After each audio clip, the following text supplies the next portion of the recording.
ಭಾರತದಲ್ಲಿ ಇರುವಂತಹ elderly population ಇಂದ 3,000 ಕೋಟಿ ಲಾಸ್ ಆಗಿದೆ ಅಂದ್ರೆ ನಂಬ್ತೀರಾ? ಆಗಿದೆ.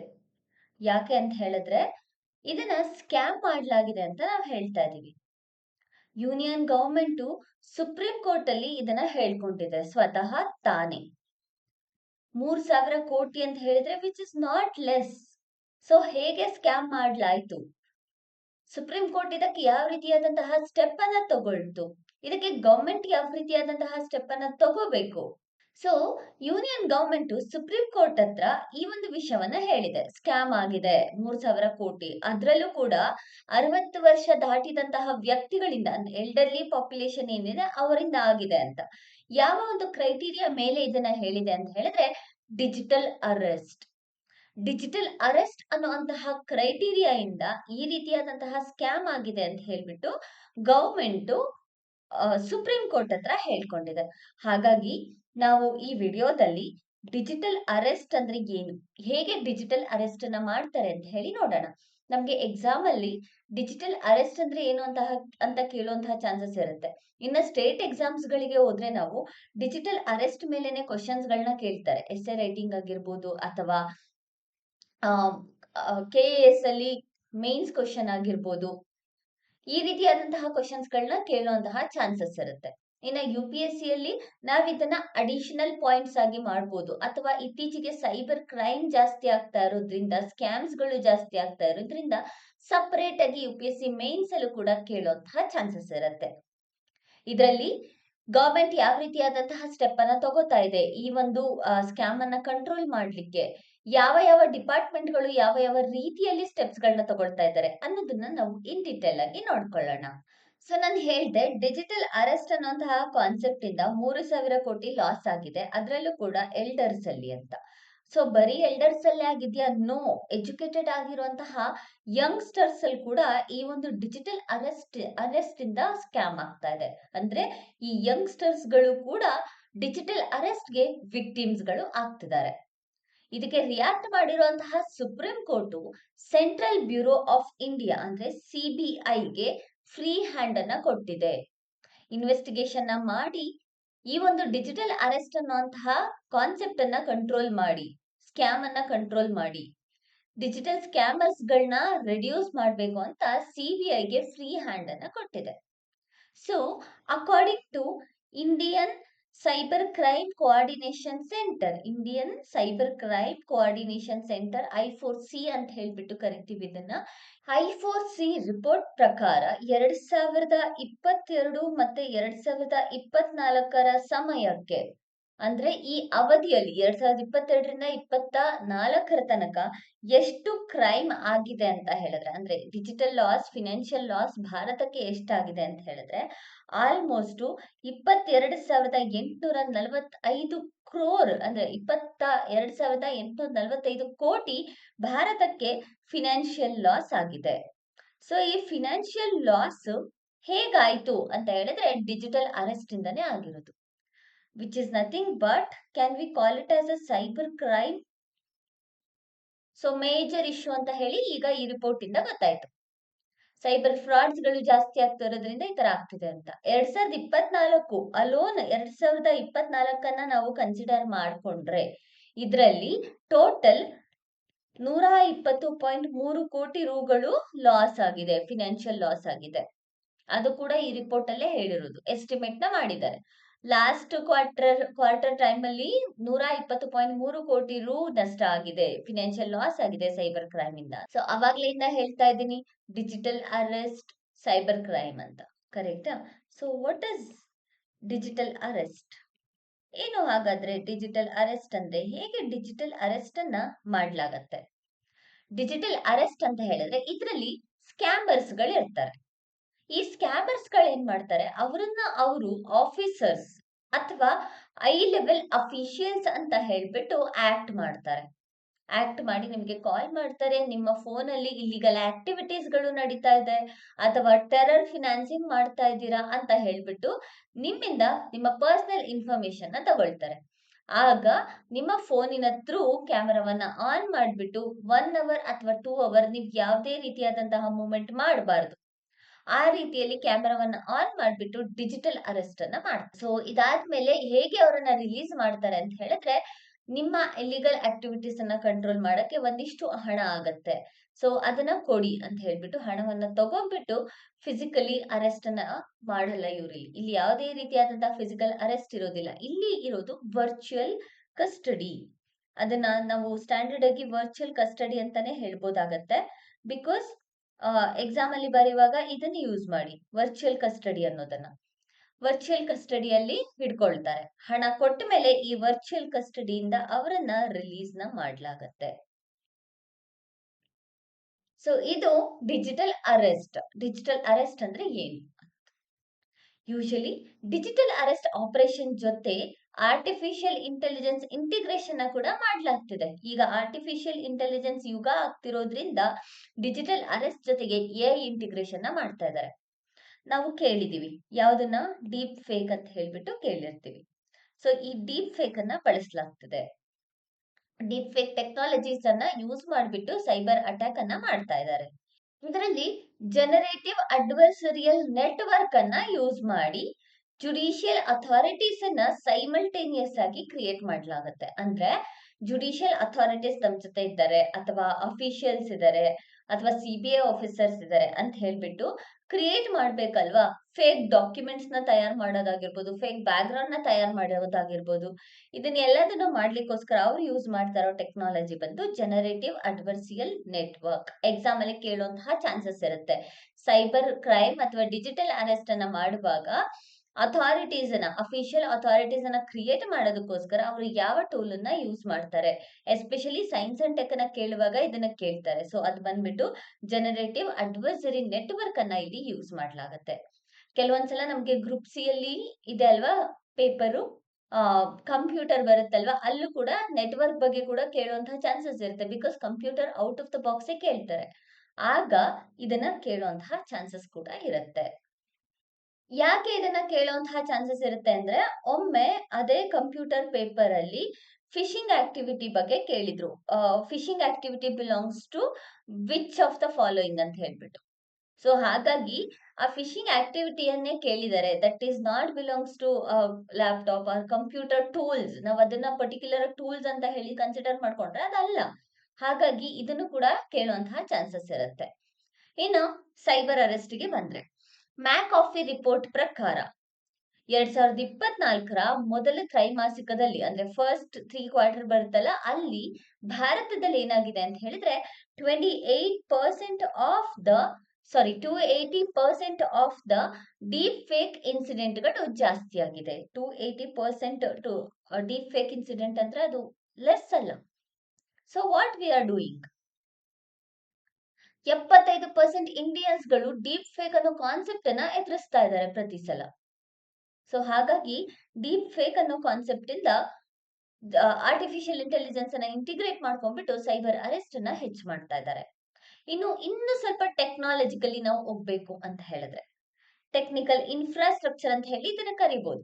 ಇನ್ನ ಸ್ವಲ್ಪ ಡೀಪ್ ಟೆಕ್ನಿಕಲ್ ಇನ್ಫ್ರಾಸ್ಟ್ರಕ್ಚರ್ ಬಗ್ಗೆ ಹೋದ್ರೆ, ವಾಯ್ಸ್ ಓವರ್ ಇಂಟರ್ನೆಟ್ ಪ್ರೋಟೋಕಾಲ್ ಅನ್ನ ಯೂಸ್ ಮಾಡ್ತಾರೆ. Voice over internet protocol. So ಇದ್ರಲ್ಲಿ ಏನ್ ಮಾಡ್ತಾರೆ ಅಂತ ಹೇಳಿದ್ರೆ, ಇದರಲ್ಲಿ ಕಾಲರ್ ಐಡಿಯನ್ನ ಸ್ಪೂಫ್ ಮಾಡ್ತಾರೆ. ಕಾಲರ್ ಐಡಿಯನ್ನ ಸ್ಪೂಫಿಂಗ್ಗೋಸ್ಕರ ವಾಯ್ಸ್ ಓವರ್ ಇಂಟರ್ನೆಟ್ ಪ್ರೋಟೋಕಾಲ್ ಅನ್ನ ಯೂಸ್ ಮಾಡ್ಲಾಗತ್ತೆ. ಜೊತೆಗೆ ವರ್ಚುವಲ್ ಪ್ರೈವೇಟ್ ನೆಟ್ವರ್ಕ್ ಅನ್ನ ಯೂಸ್ ಮಾಡ್ತಾರೆ. VPN ಕೇಳಿದಿರಾ? Virtual private network. ಇದನ್ನ ಯೂಸ್ ಮಾಡ್ಬಿಟ್ಟು ಲೊಕೇಶನ್, ಅವರು ಇರುವಂತಹ ಲೊಕೇಶನ್ ಮಾಕ್ ಮಾಡ್ಲಾಗತ್ತೆ, ಅಂದ್ರೆ ಡ್ಯೂಪ್ಲಿಕೇಟ್ ಆಗಿ ಮಾಡ್ಲಾಗತ್ತೆ. ಸೊ ಇದನ್ನ ಮಾಕ್ ಮಾಡ್ಬಿಟ್ಟು ರಿಮೋಟ್ ಏರಿಯಾಸ್ ಅನ್ನ ಆಕ್ಸೆಸ್ ಮಾಡ್ತಾರೆ. ಬಿಕಾಸ್ ಕೆಲವೊಂದ್ ಕಡೆ ರಿಮೋಟ್ ಏರಿಯಾಸ್ ಅಲ್ಲಿ ನೆಟ್ವರ್ಕ್ ಇರೋದಿಲ್ಲ. ಆ ಟೈಮ್ ಅಲ್ಲಿ ಈ VPN ನ ಬಳಸ್ಬಿಟ್ಟು ಏರಿಯಾವನ್ನ, ಲೊಕೇಶನ್ ನ ಮಾಕ್ ಮಾಡ್ತಾರೆ. ಮಾಕ್ ಆದ್ಮೇಲೆ ಇಲ್ಲೇನ್ ಮಾಡ್ತಾರೆ ಅಂತ ಹೇಳಿದ್ರೆ, ಅವರ ಲೊಕೇಶನ್ ನ ಟ್ರೇಸ್ ಮಾಡ್ತಾರೆ, ಆಕ್ಸೆಸ್ ಮಾಡ್ಕೋತಾರೆ. ಸೊ ಕೆಲವೊಂದ್ಸಲ ಇದು ಮಾಕ್ ಆದ್ಮೇಲೆ ಏನ್ ಮಾಡ್ತಾರೆ ಅಂತ ಹೇಳಿದ್ರೆ, ನಿಮ್ಮ ಪ್ಲೇಸ್ ಅಲ್ಲೇ ನಾವ್ ಇದೀವಿ ಅಂತ ಹೇಳ್ಬಿಟ್ಟು ಕೂಡ ಅರೆಸ್ಟ್ ಅನ್ನ ಮಾಡ್ತಾರೆ. ನಂತರ ಟ್ರಾಜನ್ ಅನ್ನುವಂತಹ ವೈರಸ್ ಅನ್ನ ಯೂಸ್ ಮಾಡ್ಲಾಗತ್ತೆ. ಇದೊಂದು ಮಾಲ್ವೇರ್ ವೈರಸ್. ಇದು ನಮ್ಮ ಲ್ಯಾಪ್ಟಾಪ್ ಅನ್ನ ಅಥವಾ ಕಂಪ್ಯೂಟರ್ ಅನ್ನ ಅಥವಾ ಮೊಬೈಲ್ ಅನ್ನ ಹ್ಯಾಕ್ ಮಾಡುತ್ತೆ. ನಮ್ಮ ಕಂಪ್ಲೀಟ್ ಡೀಟೇಲ್ಸ್ ಅನ್ನ ಹ್ಯಾಕರ್ಸ್ಗೆ ತೆಗೆದುಕೊಡುತ್ತೆ. ಇದರಿಂದ ವಿಕ್ಟಿಮ್ಸ್ಗಳು ಮಾಲಿಷಿಯಸ್ ಆಪ್ಸ್ಗಳನ್ನ ಇನ್ಸ್ಟಾಲ್ ಮಾಡ್ತಾರೆ ನಮ್ಮ ಫೋನ್ಸ್ಗಳಲ್ಲಿ ಅಥವಾ ಲ್ಯಾಪ್ಟಾಪ್ಸ್ಗಳಲ್ಲಿ. ಸೊ ಫುಲ್ ಡಿವೈಸ್ ಕಂಟ್ರೋಲು ಅವರ ಕೈಗೆ ಹೋಗುತ್ತೆ. ಎಕ್ಸಾಮ್ ಅಲ್ಲಿ ಆಲ್ರೆಡಿ ಟ್ರಾಜನ್ ಬಗ್ಗೆ ಕೇಳಿದ್ದಾರೆ, ಕೇಳುವಂತಹ ಚಾನ್ಸಸ್ ಕೂಡ ಮುಂದೆ ಇದ್ರೂ ಇರಬಹುದು. ಸೊ ಹಾಗಾಗಿ ಈ ಏನು ಟೆಕ್ನಾಲಜಿಕಲ್ ಇನ್ಫ್ರಾಸ್ಟ್ರಕ್ಚರ್ ಅಂತ ನಾನು ಹೇಳ್ದೆ, ಇದಿಷ್ಟು ಟೂಲ್ಸ್ ಕೂಡ ಇಂಪಾರ್ಟೆಂಟ್. ನೆಕ್ಸ್ಟ್, ಈ ಇನ್ವೆಸ್ಟಿಗೇಷನ್ ಪ್ರಕಾರ ತುಂಬಾ ಆಪರೇಷನ್ಸ್ ಗಳು ಗೋಲ್ಡನ್ ಟ್ರಯಾಂಗಲ್ ರೀಜನ್ಸ್ ಇಂದ ನಡೀತಿದೆ. ಸೊ ಎಲ್ಲಿಂದ ಜಾಸ್ತಿ ಈ ರೀತಿ ಸ್ಕ್ಯಾಮರ್ಸ್ ಗಳು ನಾವು ಐಡೆಂಟಿಫೈ ಮಾಡ್ತಾ ಇದೀವಿ? ಗೋಲ್ಡನ್ ಟ್ರಯಾಂಗಲ್ ರೀಜನ್ ಇಂದ ಸ್ಕ್ಯಾಮರ್ಸ್ ಗಳನ್ನ ಐಡೆಂಟಿಫೈ ಮಾಡ್ತಾ ಇದೀವಿ ಅಂತ ಗೊತ್ತಾಯ್ತು. ಅದರ ಜೊತೆಯಲ್ಲಿ ಯಾವ್ಯಾವ ರೀಜನ್ಸ್ ಇನ್ಕ್ಲೂಡ್ ಆಗಿದೆ ಅಂತ ಹೇಳಿದ್ರೆ, south East Asia region include ಆಗಿದೆ, ಲಾವೋಸ್, ಮಯನ್ಮಾರ್ ಹಾಗೂ ಕಂಬೋಡಿಯಾ. ಈ ರೀಜನ್ ಮೇಜರ್ ಆಗಿ ಥ್ರೆಟ್ ಅನ್ನ ಸ್ಕ್ಯಾಮರ್ಸ್ ಗಳು ಇರುವಂತಹ ರೀಜನ್ ಅಂತಾನೆ ನಾವು ಕರಿಬಹುದಾಗತ್ತೆ. ಸೊ ಯಾವ ಏರಿಯಾಸ್ ಇಂದ ಅಂತ ಹೇಳಿ ಗೊತ್ತಾಯ್ತು. ಇದನ್ನ ನಾವು ಇಂಟ್ರೊಡಕ್ಷನ್ ಅಲ್ಲಿ ಯೂಸ್ ಮಾಡಬಹುದು. ಇಫ್ ಇನ್ ಕೇಸ್ ನಮ್ಗೇನು ಕೂಡ ಫ್ಯಾಕ್ಟ್ಸ್ ಗೊತ್ತಿಲ್ಲ ಅಂತ ಹೇಳಿದ್ರೆ, ಸೈಬರ್ ಅರೆಸ್ಟ್ ಅನ್ನುವಂತಹ ಕಾನ್ಸೆಪ್ಟ್ ಜಾಸ್ತಿ ನಮಗೆ ರಿಪೋರ್ಟ್ಸ್ ಗಳ ಪ್ರಕಾರ ಸ್ಕ್ಯಾಮರ್ಸ್ ಗಳು ಇರುವುದು ಈ ಒಂದು south East Asia, Laos, Myanmar, Cambodia region ಅಲ್ಲಿ, ಗೋಲ್ಡನ್ ಟ್ರಯಾಂಗಲ್ ರೀಜನ್ಸ್ ಅಲ್ಲಿ ಹೆಚ್ಚಾಗಿ ಕಂಡು ಬಂದಿದ್ದಾರೆ ಅಂತ ಹೇಳ್ಬಿಟ್ಟು ಇಂಟ್ರೊಡಕ್ಷನ್ ಅಲ್ಲಿ ಹೇಳ್ಬೋದಾಗತ್ತೆ. ಸೊ ನಾವು ಲೆಟ್ಸ್ ಸಿ ಹೇಗೆ ಈ ಸ್ಕ್ಯಾಮ್ಸ್ ಗಳು ನಡೀತಿವೆ ಅಂತ. ಹೇಗೆ ಸ್ಕ್ಯಾಮ್ಸ್ ನಡೆಯುತ್ತೆ ಅಂದ್ರೆ, ಫಸ್ಟ್ ಬಂದ್ಬಿಟ್ಟು ಅಫಿಷಿಯಲ್ಸ್. ಯಾವ್ಯಾವ ಅಫಿಷಿಯಲ್ಸ್ ಅಂತ ಹೇಳಿದ್ರೆ, CBI ಆಗಿರ್ಬೋದು, ಪೊಲೀಸ್ ಆಗಿರ್ಬೋದು, ಅಥವಾ IT ಆಫೀಸರ್ಸ್ ಆಗಿರ್ಬೋದು, RBI ಆಫೀಸರ್ಸ್ ಅಂತ ಹೇಳ್ಬಿಟ್ಟು ನಿಮ್ಗೆ ಕಾಲ್ಸ್ ಮತ್ತೆ ಮೇಲ್ಸ್ ಬರುತ್ತೆ. ಸೆಕೆಂಡ್ನೇ ಸ್ಟೆಪ್ ಏನು ಅಂತ ಹೇಳಿದ್ರೆ, ಫೇಕ್ ಪೊಲೀಸ್ ಸ್ಟೇಷನ್ ಬ್ಯಾಕಪ್ ಅನ್ನ ಇಟ್ಕೊಂಡ್ಬಿಟ್ಟು ವಾಟ್ಸಪ್ ಅಥವಾ ಸ್ಕೈಪ್ ವಿಡಿಯೋ ಕಾಲ್ಗಳ ಮೂಲಕ ವಿಕ್ಟಿಮ್ಸ್ ಗಳನ್ನ ಅರೆಸ್ಟ್ ಮಾಡ್ತಾರೆ. ನಂತರ third, fake digital arrest warrant ಅನ್ನ ಕೂಡ ಇವ್ರು ಕೊಡ್ತಾರೆ. ಸೊ ಈಗ ವಾರೆಂಟ್ ಅನ್ನೋದು ತುಂಬಾ ಇಂಪಾರ್ಟೆಂಟ್. ವಿತೌಟ್ ವಾರೆಂಟ್ ಅರೆಸ್ಟ್ ಮಾಡ್ಲಿಕ್ಕೆ ಆಗಲ್ಲ, ಬಟ್ ಇವ್ರು ಫೇಕ್ ಅನ್ನು ಕೂಡ ಕೊಡ್ತಾ ಇದ್ದಾರೆ, ಡಿಜಿಟಲ್ ಅರೆಸ್ಟ್ ಅಂತ ಹೇಳ್ಬಿಟ್ಟು. ವಿಕ್ಟಿಮ್ಸ್ ಆನ್ಲೈನ್ ಅಲ್ಲಿ ಅವರ್ಸ್ ಗಟ್ಲೆ ಕೂತ್ಕೊಳ್ತಾರೆ ವಿಡಿಯೋ ಕಾಲ್ ಅಲ್ಲಿ. ನಂತರ ಫೋರ್ತ್ ಒನ್ ಬಂದ್ಬಿಟ್ಟು ಥ್ರೆಟ್ ಮಾಡೋದು ಅವ್ರಿಗೆ. ನಂತರ ಫಿಫ್ತ್ ಒನ್ ಬಂದ್ಬಿಟ್ಟು ಅವರ ವೆರಿಫಿಕೇಶನ್, ಪರ್ಸನಲ್ ವೆರಿಫಿಕೇಶನ್ ಮಾಡ್ಬಿಟ್ಟು ಡೆಪಾಸಿಟ್ ನ ಅಲೋ ಮಾಡ್ತಾರೆ. ಮಾಡಿದ್ಮೇಲೆ ಅವರ ಹಣ ಟ್ರಾನ್ಸ್ಫರ್ ಆದ್ಮೇಲೆ ಅವರ ಡಿಜಿಟಲ್ ಅರೆಸ್ಟ್ ಇಂದ ರಿಲೀಸ್ ಆಗ್ತಾರೆ. ಸೊ ಈ ರೀತಿಯಾದಂತಹ ಸ್ಟೆಪ್ಸ್ ಗಳಿಂದ ಡಿಜಿಟಲ್ ಅರೆಸ್ಟ್ ಅನ್ನುವಂತಹ ಸ್ಕ್ಯಾಮು ನಡೀತಾ ಇದೆ. So what needs to be done? How to control this cyber arrest? ಮೊದಲನೇದಾಗಿ RBI ಯಾವ ರೀತಿಯಾದಂತಹ ಸ್ಟೆಪ್ ಅನ್ನ ತಗೊಳ್ಬೇಕು? ಇಲ್ಲಿ ತನಕ ಯಾವ ರೀತಿಯಾದಂತಹ ಸ್ಟೆಪ್ ಅನ್ನ ತಗೊಂಡಿದೆ? RBI ಅಂಡರ್ ಅಲ್ಲಿ ನಾವು ನೋಡ್ಕೊಂಡ್ರೆ, RBI ಅಂಡರ್ ಅಲ್ಲಿ ಇರುವಂತಹ RBI ಇನೋವೇಷನ್ ಹಬ್, RBIH ಅಂತಾನೆ ನಾವ್ ಇದನ್ನ ಕರಿತೀವಿ. RBI innovation hub. ಈ RBIH ಏನ್ ಮಾಡತ್ತೆ ಅಂತ ಹೇಳಿದ್ರೆ, ಏನ್ ಮಾಡಿದೆ ಆಲ್ರೆಡಿ ಅಂತ ಹೇಳಿದ್ರೆ, ಮ್ಯೂಲ್ ಅಂಟರ್ AI ಅನ್ನೋದನ್ನ ಸ್ಟಾರ್ಟ್ ಮಾಡ್ಕೊಂಡಿದೆ. ಸೊ ಏನಿದು ಮ್ಯೂಲ್ ಅಂಟರ್ AI ಅಂತ ಹೇಳಿದ್ರೆ, ಮ್ಯೂಲ್ ಅಕೌಂಟ್ ಇರತ್ತಲ್ವಾ, ಆ ಮ್ಯೂಲ್ ಅಕೌಂಟ್ ಗಳನ್ನ ಐಡೆಂಟಿಫೈ ಮಾಡೋದಕ್ಕೋಸ್ಕರ ಈ ಒಂದು ಇನಿಷಿಯೇಟಿವ್ ನ ತಗೊಂಡಿದೆ. ಈ ಒಂದು ಆರ್ಟಿಫಿಷಿಯಲ್ ಇಂಟೆಲಿಜೆನ್ಸ್ ನ ಡೆವಲಪ್ ಮಾಡಿದೆ. ಈ ಆರ್ಟಿಫಿಷಿಯಲ್ ಇಂಟೆಲಿಜೆನ್ಸ್ ಸಿಸ್ಟಮ್ ಅನ್ನ ಟ್ರಾನ್ಸಾಕ್ಷನ್ ಪ್ಯಾಟ್ರನ್ಸ್ ನ ಪ್ರಿಡಿಕ್ಟ್ ಮಾಡೋದಕ್ಕೆ ತಗೊಂಡಿದ್ದಾರೆ.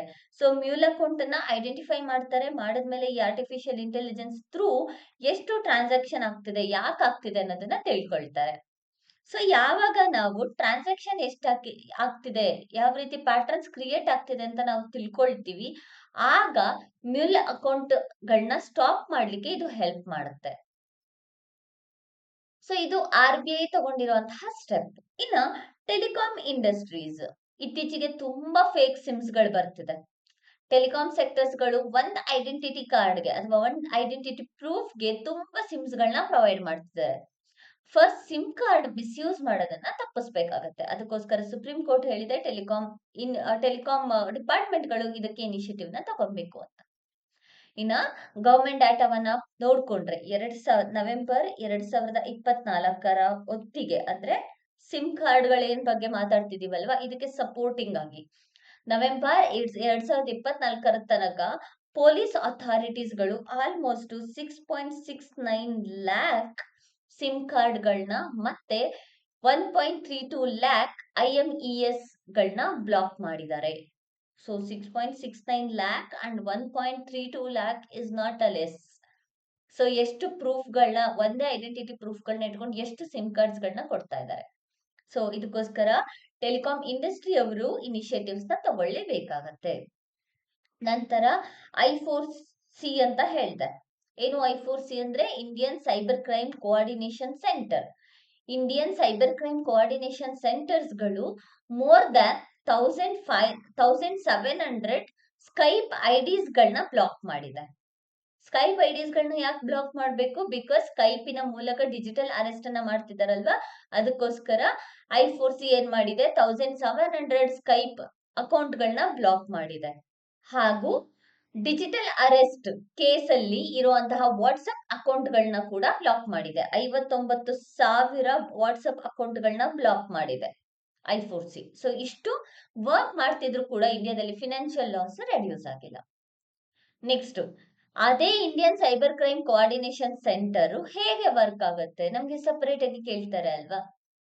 So it operates the national cyber crime reporting portal. ಹಾಗೆಯೇ ಈ ಒಂದು I4C ಏನ್ ಮಾಡಿದೆ ಅಂತ ಹೇಳಿದ್ರೆ 3,431 ಕೋಟಿಯನ್ನ ಸೇವ್ ಮಾಡಿದೆ ಇಲ್ಲಿ ತನಕ. ನಮ್ಗೆ ಲಾಸ್ ಆಗಿರ್ಬೋದು, ಬಟ್ 3,431 ಕೋಟಿ ಸೇವ್ ಕೂಡ ಆಗಿದೆ ಇಲ್ಲಿ ತನಕ. ಜೊತೆಗೆ ಮೋರ್ ದನ್ 9.94 ಲ್ಯಾಕ್ ಕಂಪ್ಲೇಂಟ್ಸ್ ಗಳು ಗೋಲ್ಡನ್ ಅವರ್ಸ್ ಅಲ್ಲಿ ರಿಯಾಕ್ಟ್ ಮಾಡಿದೆ. ಅಂದ್ರೆ ಗೋಲ್ಡನ್ ಅವರ್ಸ್ ಅಂದ್ರೆ ಅವರು ಡಿಜಿಟಲ್ ಅರೆಸ್ಟ್ ಆಗಿರ್ತಾರಲ್ವಾ, ಆಗೋದಕ್ಕಿಂತ ಮುಂಚೆನೆ ಇದು ಅವೇರ್ನೆಸ್ ನ ತಗೊಂಡಿದೆ. ನೆಕ್ಸ್ಟ್, ಜೊತೆಯಲ್ಲಿ ಇತ್ತೀಚೆಗೆ ಬಂದಿರುವಂತಹ ಸಮನ್ವಯ ಪೋರ್ಟಲ್.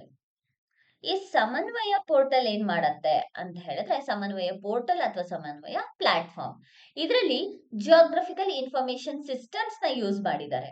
ಯಾತಕ್ಕೋಸ್ಕರ ಅಂತ ಹೇಳಿದ್ರೆ, ಟೆಲಿಕಾಂ ಡೇಟಾವನ್ನ ಲಿಂಕ್ ಮಾಡಿ ಕ್ರೈಮ್ ರಿಪೋರ್ಟ್ ಅನ್ನ ಜನರೇಟ್ ಮಾಡೋದಕ್ಕೋಸ್ಕರ. ಇದರಿಂದ 12,987 ಅಕೌಂಟ್ಸ್ ಅನ್ನ ಅರೆಸ್ಟ್ ಮಾಡಿ, ಅಕ್ಯೂಸ್ಡ್ ಗಳನ್ನ ಅರೆಸ್ಟ್ ಮಾಡಿದ್ದಾರೆ. ಅದ್ರ ಜೊತೆಗೆ 1.5 ಲ್ಯಾಕ್ ಕ್ರಿಮಿನಲ್ ಲಿಂಕೇಜಸ್ ನ ಐಡೆಂಟಿಫೈ ಮಾಡಿದೆ.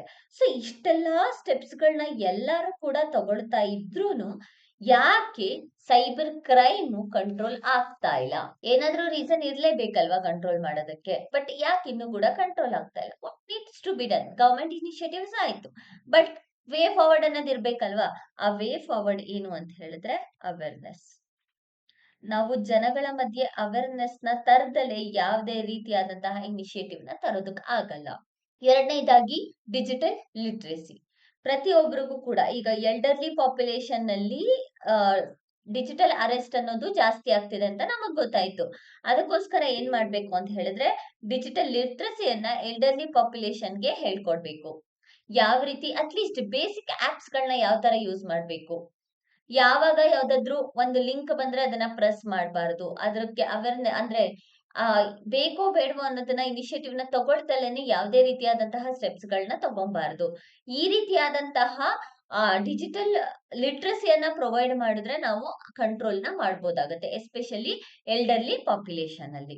ನಂತರ ಮೂರನೇದಾಗಿ ಗವರ್ಮೆಂಟ್, ಟೆಲಿಕಾಂ ಇಂಡಸ್ಟ್ರಿ ಹಾಗೆಯೇ ಡಿಜಿಟಲ್ ಪ್ಲಾಟ್ಫಾರ್ಮ್ಸ್, ಈ ಮೂರು ಕೂಡ ಸೈಮಲ್ಟೇನಿಯಸ್ ಆಗಿ ವರ್ಕ್ ಆಗಬೇಕು. ಹೆಲ್ಪ್ ಲೈನ್ ಸೆಂಟರ್ಸ್ ಇದೆ. ಈ ಹೆಲ್ಪ್ ಲೈನ್ ಸೆಂಟರ್ಸ್ ಕೆಲವೊಂದ್ಸಲ ರಿಯಾಕ್ಟ್ ನ ಮಾಡಲ್ಲ ಅಥವಾ ಕಾಲ್ಸ್ ಗಳನ್ನ ರಿಸೀವ್ ಮಾಡಲ್ಲ. ಸೊ ಇದು ಕೂಡ ಸಡನ್ ಆಗಾದ್ರೆ ಕಂಪ್ಲೇಂಟ್ಸ್ ಗಳು ಇನ್ನ ಜಾಸ್ತಿ ಆಗುತ್ತೆ. ಸ್ಕ್ಯಾಮರ್ಸ್ ಗಳನ್ನ ಈಸಿಯಾಗಿ ಟ್ರ್ಯಾಕ್ ಮಾಡ್ಬಿಟ್ಟು ಅರೆಸ್ಟ್ ಮಾಡ್ಲಿಕ್ಕೆ ಹೆಲ್ಪ್ ಆಗತ್ತೆ. ಸೊ ಇದಿಷ್ಟು ಈಗ ಬಂದಿರುವಂತಹ ಆರ್ಟಿಕಲ್ ನ ಬಗ್ಗೆ ಎಕ್ಸಾಮ್ ಅಲ್ಲಿ ಕೇಳುವಂತಹ ಚಾನ್ಸಸ್ ತುಂಬಾನೇ ಇದೆ. ಸೊ ಹಾಗಾಗಿ ಇದನ್ನ ನೀಟಾಗಿ ಈ ಒಂದು ಕ್ವಶನ್ಗೆ ಅಥವಾ ಈ ಒಂದು ಸೈಬರ್ ಅರೆಸ್ಟ್ ಕಾನ್ಸೆಪ್ಟ್ ಗೆ ಒಂದು ಆನ್ಸರ್ ಸ್ಕ್ರಿಪ್ಟ್ ಅನ್ನ ಅಥವಾ ಒಂದು ಡೇಟಾವನ್ನ ಬರೆದಿಟ್ಕೊಟ್ರೆ ಹೆಲ್ಪ್ ಆಗತ್ತೆ. ಇದ್ರ ಮೇಲೆ ಒಂದು ಪ್ರಿಲಿಮ್ಸ್ ಕ್ವಶನ್ ನಾವು ನೋಡ್ಕೊಂಡ್ರೆ, with reference to Delhi special police establishment act 1994, the recent Supreme Court order on digital arrest consider the following statement. The CBI generally requires the consent of the state government to investigate crimes within that state jurisdiction. Actually ಇದಕ್ಕೆ state jurisdiction ತುಂಬಾನೇ important ಆಗತ್ತೆ. ಅದಕ್ಕೋಸ್ಕರ ಈ ಒಂದು case under ಅಲ್ಲೇನೆ 13 States ಗಳು ತಮ್ಮ consent ಅನ್ನ ತೋರಿಸಿದ್ದಾರೆ ಸ್ಟೇಟ್ ಜುರಿಸ್ಡಿಕ್ಷನ್ ಅಂಡರ್ ಅಲ್ಲಿ. ಹಾಗೆಯೇ the supreme court high court can not order CBI investigation if the concern state government opposes it. No, actually oppose ಮಾಡಿದ್ರು ಕೂಡ ಕೊಡಬಹುದಾಗುತ್ತೆ ಸಿಬಿಐಗೆ ಕೇಸನ್ನ. ಸೊ ಹಾಗಾಗಿ ಇದಕ್ಕೆ ಕನ್ಸೆಂಟ್ ತೋರಿಸಿರೋದು ತುಂಬಾ ಇಂಪಾರ್ಟೆಂಟ್. 13 ಸ್ಟೇಟ್ಸ್ ಗಳು ಕನ್ಸೆಂಟ್ ಅನ್ನ ತೋರಿಸಿದ್ದಾರೆ. ಹಾಗೆಯೇ ಇಲ್ಲಿ ಕೆನ್ ನಾಟ್ ಅನ್ನೋದು ನಾವು ರಿಮೂವ್ ಮಾಡಿದ್ರೆ ಈ ಆಪ್ಷನ್ ರಾಂಗ್ ಆಗುತ್ತೆ. Third one, digital arrest scams are typically investigate under provision of the information technology act 2000. ಇದು ಕರೆಕ್ಟ್ ಆದಂತಹ ಉತ್ತರ. ಸೊ ಇದಕ್ಕೆ ಆನ್ಸರ್ ಬಂದ್ಬಿಟ್ಟು option B 1 and 3 only is the correct answer. So constitution ಪ್ರಕಾರ supreme court ಮತ್ತೆ high court CBI probe ನ without state integration ಅಥವಾ without state consent ಕೂಡ ತಗೊಂಡ್ಬರ್ಬೋದು ಅನ್ನೋದು ನಮ್ಗೆ ಇದ್ರ ಮೂಲಕ ಗೊತ್ತಾಗತ್ತೆ. ಸೊ ಇದಿಷ್ಟು ನಮ್ಗೆ ಈ ಆರ್ಟಿಕಲ್ ಬಗ್ಗೆ. ಇದೇ ರೀತಿಯಾದಂತಹ ಹೆಚ್ಚಿನ ವಿಡಿಯೋಸ್ಗಾಗಿ ನಮ್ಮ ಚಾನೆಲ್ ನ ಶೇರ್ ಮಾಡಿ ಮತ್ತೆ ಸಬ್ಸ್ಕ್ರೈಬ್ ಮಾಡಿ. Thank you for watching.